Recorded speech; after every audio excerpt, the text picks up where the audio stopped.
Selamat siang Tribuners, jumpa lagi bersama dengan saya Kusnul Asyaifah dalam tayangan berita selebritis di Tribun Lampung. Kami akan menyajikan informasi yang menarik dan terupdate tentang selebritis tanah air. Dan inilah berita selebritis selengkapnya. Berita pertama datang dari Titu. Obati kerinduan penggemar, Titu rilis lagu bertajuk Kamu Nanya.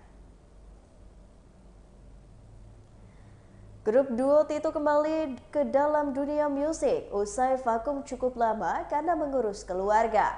Masih dengan formasi yang sama, Tika dan Tiwi kembali menyapa para penggemar lewat single terbaru mereka yang bertajuk Kamu Nanya.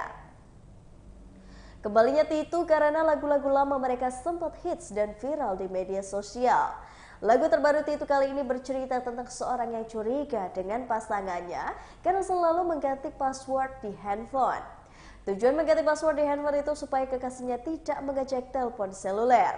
Pada lagu ini, Tika maupun Tiwi tak banyak berkontribusi, hanya saja ia cukup senang memperbaiki kata-kata yang kurang. Proses penggarapan lagu ini juga dinilai sangat cepat dari pemilihan lagu, rekaman, hingga pembuatan video klip. Sementara itu, Doni Kangen Band sebagai pencipta lagu mengaku sempat menyodorkan 3 lagu. Setelah proses seleksi, akhirnya Kamu Nanya dinilai pas untuk dibawakan oleh Titu. Tiwi berharap lagu baru Titu ini bisa disukai oleh para penggemar setelah istirahat cukup lama di dalam dunia musik. Berikut wawancara dengan Titu.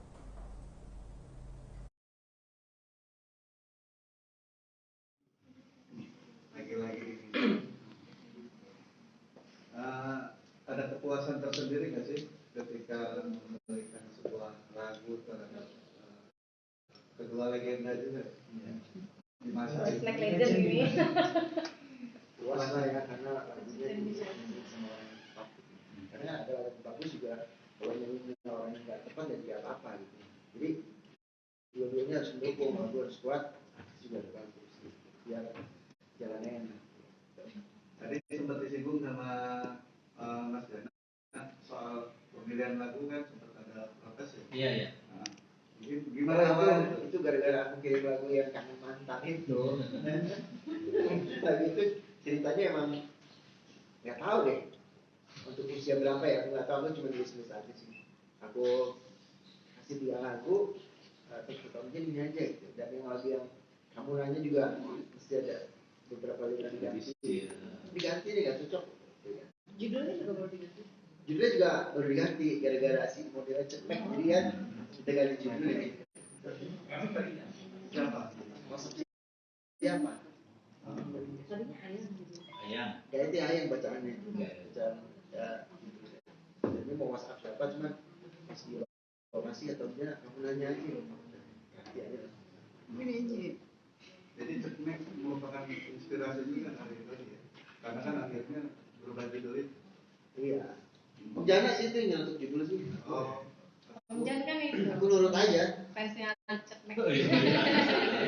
Itu gini aja, Pak. Berarti pemilihan dari model menjadi Model kita ya. Ya. Dodi. Gara-gara waktu itu kan Cepet kan lagi viral kan. Coba kita pilih Cepet aja. Ya kita panggilan Cekmek sekarang. Kelihatan Pajar tuh. Karena Pajas Sekoy.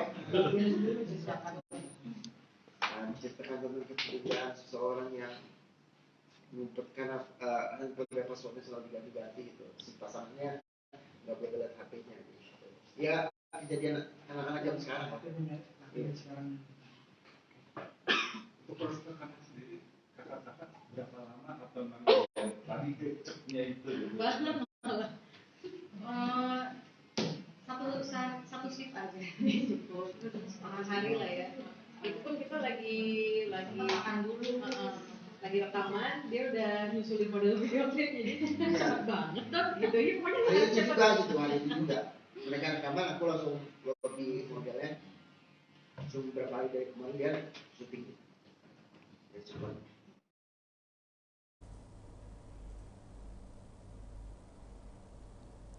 Berita selanjutnya datang dari Snack Video yang menghadirkan konten sinetron dalam format vertikal di awal tahun 2023. Ia menggandeng 3 aktris tanah air. Mengawali tahun baru 2023, Snack Video menghadirkan konten menyegarkan yang disajikan khusus untuk pecinta konten drama di Indonesia. Pasalnya, sejak 8 Januari 2023 kemarin, Snack Video meluncurkan program drama video pendek bertajuk Sinetron Snack. Uniknya, sinetron Snack ini menayangkan sinetron vertikal dengan Snack Video menjadi platform media sosial pertamanya. Hadirnya sinetron Snack ini jelas membawa kembali euforia serunya menonton sinetron di Indonesia. Berbeda dengan Snack Series yang telah merilis puluhan konten drama berdurasi 60 detik di sinetron Snack, yang kali ini akan berdurasi 150 sampai dengan 180 detik atau sekitar 3 menit. Tak hanya itu, konten drama sinetron ini juga dikemas dengan konsep yang berbeda dari Snack Series, yaitu tidak ada lagi episodik sepanjang, namun dan sekali judul ini hanya terdiri dari beberapa episode saja.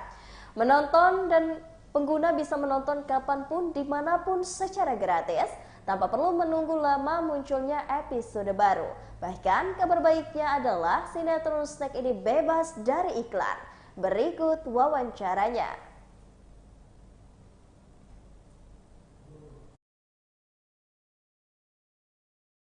Gue bisa menjelaskan ke kita semua di sini, ke media, mengenai apa itu sinetron Snack dan seberapa besar konten scripted drama ini digemari oleh masyarakat di aplikasi Snack Video. Mungkin Mas Hugo bisa memberikan. Terima kasih Josh pertanyaannya. Sebelumnya terima kasih semua untuk teman-teman media yang sudah hadir hari ini. Terima kasih waktunya sudah menyempatkan datang hadir di CGV pagi-pagi di acara launching dari sinetron Snack. Dan sebenarnya sinetron Snack itu apa sih? Tadi pertanyaannya kayak gitu ya. Jadi Snack Video sendiri kita adalah community platform. Kita adalah platform untuk semua orang yang memiliki berbagai macam konten kategori. Dan salah satunya adalah drama. Dan drama ini menjadi salah satu konten kategori yang populer di Snack Video. Dan sebagai salah satu bentuk support kita kepada para creator, khususnya untuk creator drama, di sini ada Sky, ada Romi, ada Kiki. Mereka udah sering sekali buat konten di Snack Video, khususnya konten-konten drama. Dan ini sebagai wujud support kita juga buat mereka kalau Snack Video ini memberikan platform untuk semua orang. Dan apa sih sinetron Snack ini? Sinetron Snack ini adalah, bisa dibilang kita adalah pionir. Kita adalah platform pertama yang meluncurkan sinetron dalam konsep vertikal, format vertikal gitu. Dan ini yang mau kita bawa. Dan kalau misalkan ada teman-teman di sini atau mungkin para pekerja film atau sineas yang mungkin belum pernah membuat atau membuat format vertikal ini, kita di sini menjadi sebuah alasan juga atau menjadi sebuah bukti kalau ini adalah industri baru gitu, karena orang butuh waktu yang cepat, orang bisa consume konten dari mana aja, kapan aja, melalui ponsel mereka, melalui smartphone mereka gitu. Baik, terima kasih. Saya juga sudah menonton beberapa judul ini dari akun Instagram, dan juga saya baca beberapa komennya. Dan saya melihat bahwa antusiasme masyarakat itu mereka bisa memahami, seperti contoh di film Setelah Asmara, di mana ibu mertuanya itu sangat galak, mereka bisa relate kepada itu, dan juga di Bidadara di mana dijodohkan walaupun tidak suka ininya pemerannya, dan juga antusiasme masyarakat juga seperti di film Ceban Terakhir, mereka tertarik gitu melihat film action seperti Ceban Terakhir ini. Nah, sejak ditayangkan dari 8 Januari 2023 lalu dan hingga saat ini, kira-kira bagaimana antusiasme terhadap terutama terhadap 3 judul ini, dan juga sudah berapa banyak views dan dan bagaimana engagement dari masyarakat? Oke, ini sangat menarik sekali sebenarnya. Mungkin beberapa di sini yang belum pernah download aplikasi Snack Video atau belum pernah pakai Snack Video. Pada saat kalian download dan menggunakan aplikasinya, kalian akan melihat gitu bedanya. Apa sih sebenarnya Snack Video dan videonya, kontennya itu seperti apa?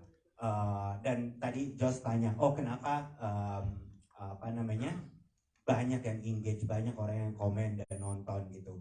Sejak pertama video kita tayangkan di tanggal 8 Januari, saat ini kita udah punya puluhan juta views dari satu video aja.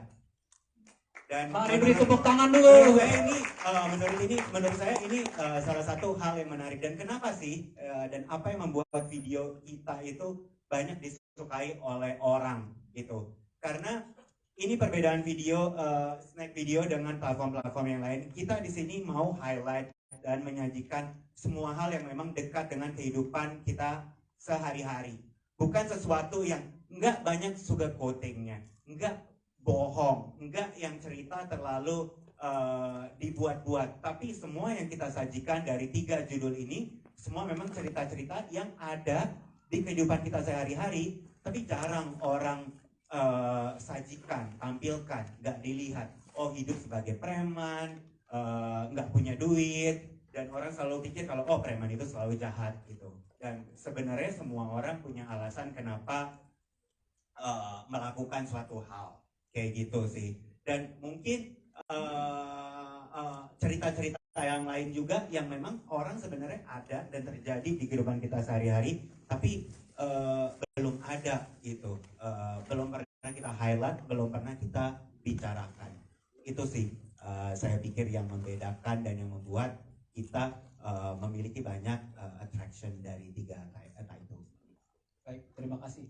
Mungkin sebelum saya bertanya langsung kepada para artis dan juga kreator, mungkin kita saksikan sama-sama terlebih dahulu beberapa behind the scene sehingga para rekan-rekan media bisa tahu bagaimana proses pembuatannya dan juga sekilas bagaimana para artis dan juga para kreator ini berinteraksi. Silakan ditayangkan behind the scene-nya.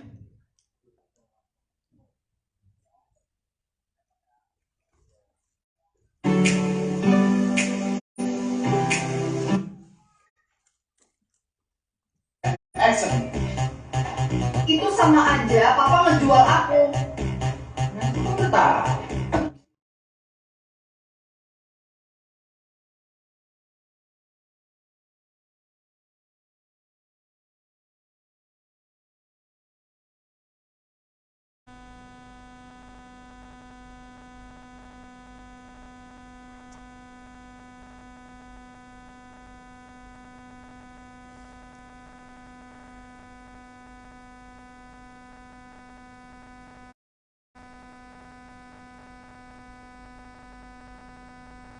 Berita selanjutnya datang dari Raffi Ahmad yang semakin serius terjun ke industri olahraga. Banyak lika-liku dalam membangun Rans Peak Basketball.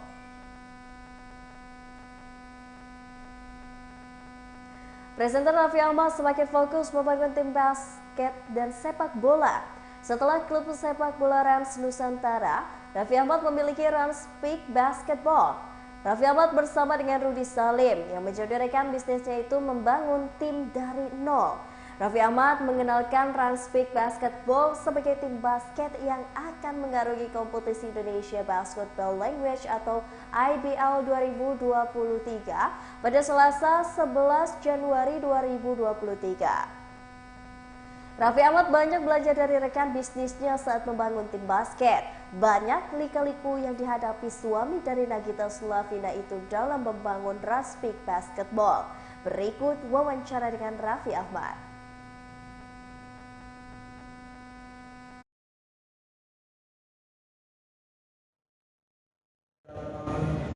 Olahraga tersendiri gitu. Padahal kan ini kita lihat kalau itu mulus kan gitu. Oke, terima kasih. Terima kasih Mas. Sebenarnya suatu hal itu tak ada mulus, tapi kalau kita ngomong, kita ini bukan membuat tim, tapi kan kita membangun tim, ya entah itu bola, terutama ini di basketball juga kita membangun tim tim, dan aku selalu bilang sih sama teman-teman itu bahwa yang namanya tim itu nggak ada yang namanya Superman, tapi kita harus membangun super tim. Jadi satu orang akan jadi hebat karena satu orang akan jadi hebat, timnya itu nggak mungkin.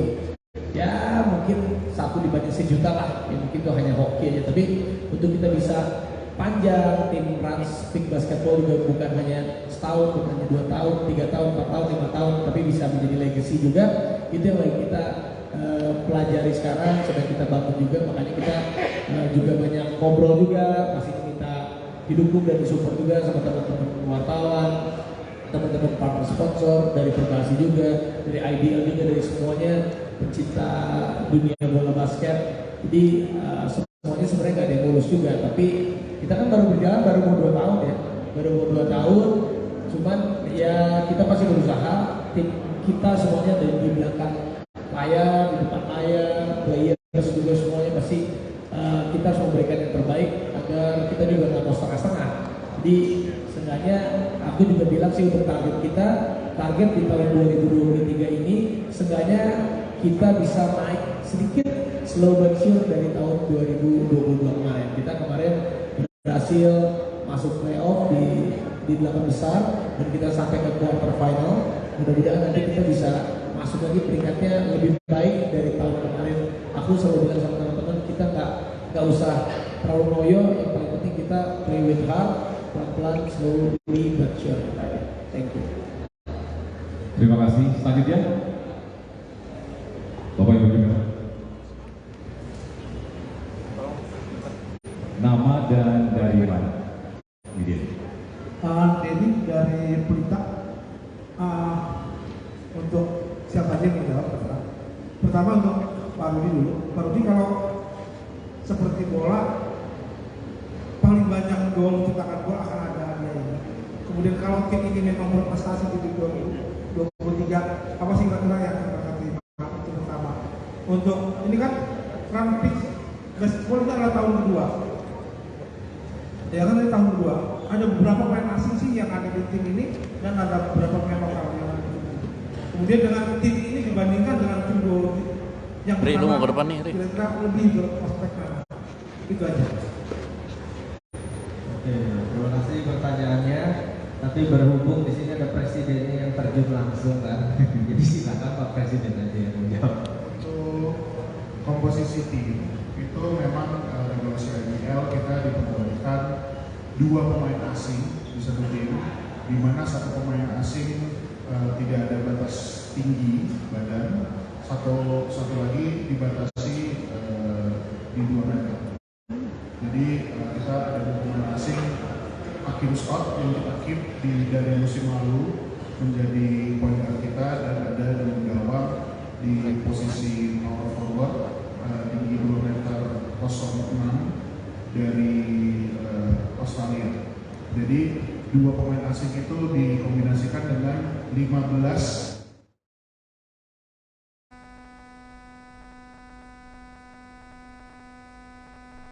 Berita selanjutnya datang dari Abizar Al-Ghifari yang perankan Roy di film Balada Si Roy, antara horor dan akting hingga cara mencintai ibu.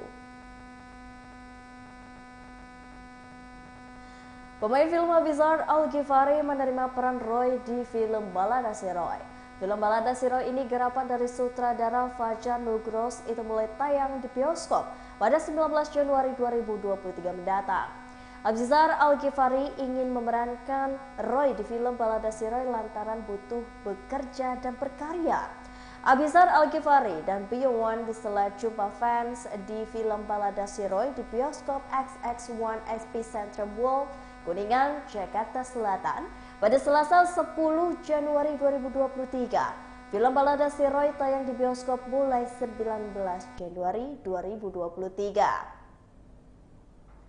Di film Balada Si Roy, Abizar Al-Ghifari berharap bisa mengantongi pundi-pundi uang untuk biaya hidup keluarganya.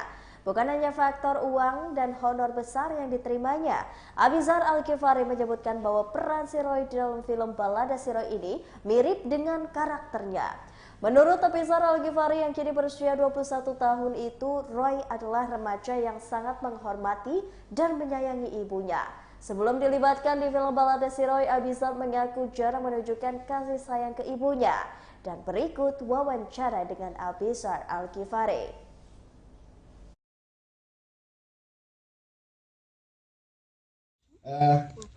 Gue harus mengajar ketertinggalan gue harus lebih mengerti tentang acting itu apa gitu, dan gue harus bisa menyamain kedudukan gue bersama teman-teman gitu.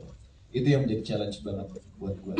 Dan untuk adegan fighting ini seru sih karena kita untuk latihan fightingnya aja kurang lebih 1,5 bulan gitu. Kita sehabis kita selesai reading, kita ada workshop sendiri, kita ada latihan fisik. Setelah latihan fisik kita lanjut latihan choreo fighting yang mana itu banyak dan kita hafalkan semua gitu. Banyak banget keseruan-keseruannya gitu, dan ditambah dengan adanya workshop fighting ini menurut gue nambah chemistry antara pemain gitu. Karena kita seru-seruan bareng, ada yang cebur ke kolam renang, ada yang HP-nya hilang, ada yang HP-nya rusak basah gitu, dan banyak hal lainnya gitu. Oke, siap. Terima kasih. Selanjutnya silakan, boleh Pak, boleh berdiri sebutkan nama, media dan pertanyaannya. Halo, sebelumnya terima kasih Pak dari Sineris ID. Saya ingin bertanya, sebelumnya saya sempat menghadiri Jakarta Film Week di Oktober lalu dan kebetulan saya melihat tulisan salah satu narasumber dari tim Balada Si Roy, dan katanya Balada Si Roy itu sempat dikabarkan kena kutukan. Jadi akhirnya Balada Si Roy itu berhasil mematahkan kutukan itu.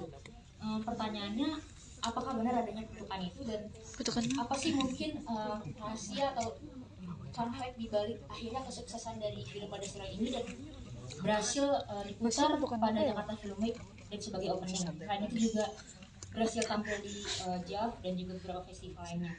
Dan juga kalau boleh nanya lagi. Boleh, satu lagi silakan. Untuk Feby kan sempat ada adegan tadi megang anjing ya, dan setahu saya itu anjing yang mungkin galak gitu dan terlatih. Nah, kira-kira untuk adegan itu apakah ada teknik khusus atau ada latihan khusus? Oke, siap. Terima kasih. Yang pasti pertama tadi dimatiin juga filmnya sama Om Eki ya.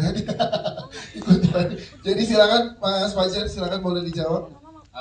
Oke, kalau soal kutukan itu istilahnya Mas Gong sebenarnya. Tapi kalau bagi saya, dia kadang-kadang kalau saya sebagai sutradara itu kan punya keinginan, wah cerita-cerita yang dulu saya baca saat remaja nyampe nggak ya untuk saya bisa filmkan kelak.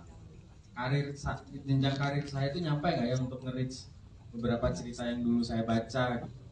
Nah, sebenarnya terlintasnya itu ketika Mas Dom lagi posting di Twitter, dia sedang ada di Thailand kalau nggak salah. Kamboja ya. Di Kamboja saya DM, Mas Balada Si Roy masih available nggak untuk saya filmkan? Oh ya, kalau tertarik ke rumah aja. Oke. Jadi saya sama Santi akhirnya ke rumah gitu, Serang. Untuk pertama kali saya melihat kota Serang dan saya ngomong sama dia. Tapi setelah dia mengatakan dia, itu baru bisa difilmkan 2 tahun kemudian. Sampai kemudian Baby Production itu menjadi Iden Pictures ya. Setelah saya ketemu Winston, itu takes 2 tahun. Setelah menjadi 2 tahun juga ketika mau difilmin pandemi. Jadi kita mundur lagi untuk syutingnya. Dan setelah pandeminya agak reda di awal 2021 baru bisa kita syuting pertama kali. Selesai syuting, dia selesai film, kita edit, mau dirilis mundur.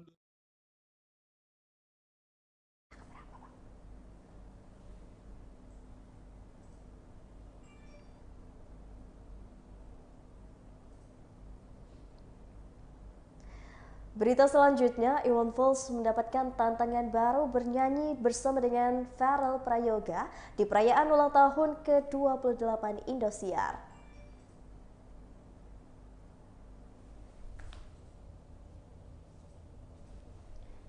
Musisi Iwan Fals ikut memeriahkan perayaan ulang tahun ke-28 Indosiar pada Selasa sampai dengan Rabu 10 sampai dengan 11 Januari 2023. Bagi Iwan Fals, penampilan ini perayaan ulang tahun Indosiar adalah yang ke-14 kali. Di konser raya 28 Indosiar ini berjudul Indonesia 28 Is. Iwan Fals berduet bersama dengan Pharrell Prayoga pada Selasa malam nanti. Musisi Iwan Fals akan berduet bersama dengan Pharrell Prayoga untuk ikut memeriahkan perayaan ulang tahun yang ke-28 Indosiar. Iwan Fals tidak pernah bosan menerima tawaran manggung di perayaan ulang tahun Indosiar. Tahun ini tantangan Iwan Fals adalah bernyanyi duet bersama dengan Pharrell Prayoga. Iwan Fals kini berusia 61 tahun, jarang berkolaborasi dengan penyanyi lain sambil melantunkan lagu berbahasa daerah. Penyanyi Pharrell Prayoga di studio MTech di Jalan Mangot, Jakarta Barat. Bagi Iwan Fals, berkolaborasi dengan siapapun terasa mudah dan menyenangkan. Pharrell Prayoga juga mengatakan duetnya bersama dengan Iwan Fals ini seakan mimpi yang terwujud. Berikut wawancaranya.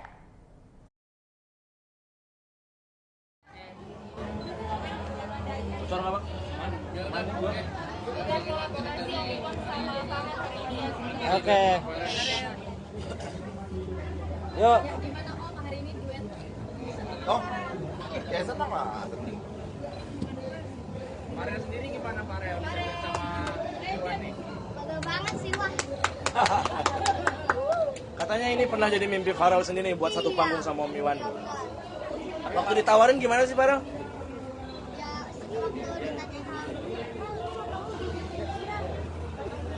Fans ya? Farel tanya sama Krogi ngasih Farel nyanyi bareng. Selesai waktu di backstage sih sebenarnya ya, tapi waktu udah nyanyi enggak. Berapa lama Farel belajar maksudnya persiapannya dulu sama berapa lama? Waktu itu dikasih lagu dari satu yang lalu lah, jadi diapalin lagu yang paling diapalin PR itu ya udah. Om Iwan sendiri gimana sih melihat banyak generasi muda sekarang yang berbakat di bidang musik ini? Ya, bagus dong. Bagus. Bahwa nggak kekurangan talenta kan, selalu hadir.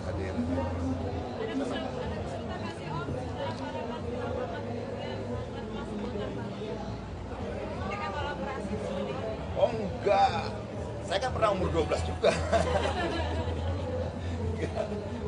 Enggak.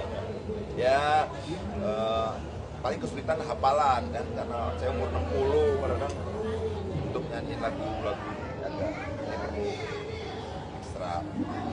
Tapi kan ini disiapin televisi itu loh untuk syair ya, prompter. Melihat talenta dari Farel sendiri seperti apa sih dengan usia sekarang segini? Kalau Farelnya serius, kalau dia rajin latihan terus nyanyi terus itu, dia pasti akan jadi ya maksudnya. Tapi saya dengar kabar terakhir mau jadi pilot katanya. Mau jadi pilot. Jadi yang penting latihan. Kalau latihannya intens gitu, ya tentu kan pasti ada. Bagaimanapun air gunung mesti ke laut kan.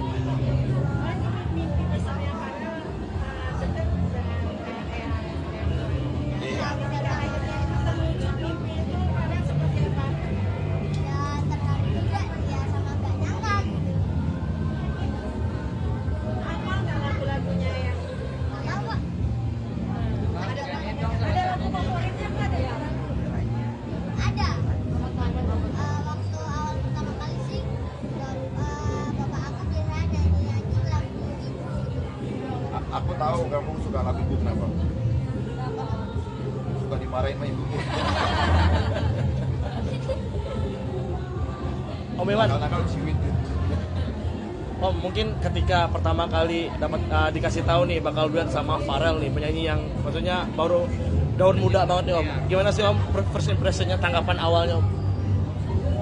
Ya suka ya, apalagi pilihan-pilihan lagunya seperti itu Pancoran, terus ada lagu iya, siapa nggak tahu Pharrell kan? Belakangan terakhir kan sampai istana, saya belum pernah nyanyi depan istana dan Pharrell nyanyi. Prestasi yang luar biasa ya buat.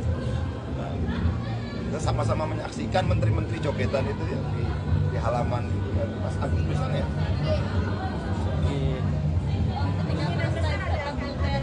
Nyanyi nggak kalau bikin project bareng dengan Pharrell atau Pharrell ini nggak project sama yang Boleh. Kamu nanti kerepotan dapat undangan dari orang-orang itu loh. Waktu lagunya banyak. Ya kalau ini kan musik itu kerentak mbak ya. Memang ketemu kalau memang berjodoh. Konsep ketemu Vera apa jangan apa sih ya? Ketemu pertama kali kasih masukan apa Om buat Vera sendiri yang baru mendapati dunia nyanyi ini? Oh enggak, aku nggak ngasih masukan apa-apa, malah tadi aku nyanyi kan.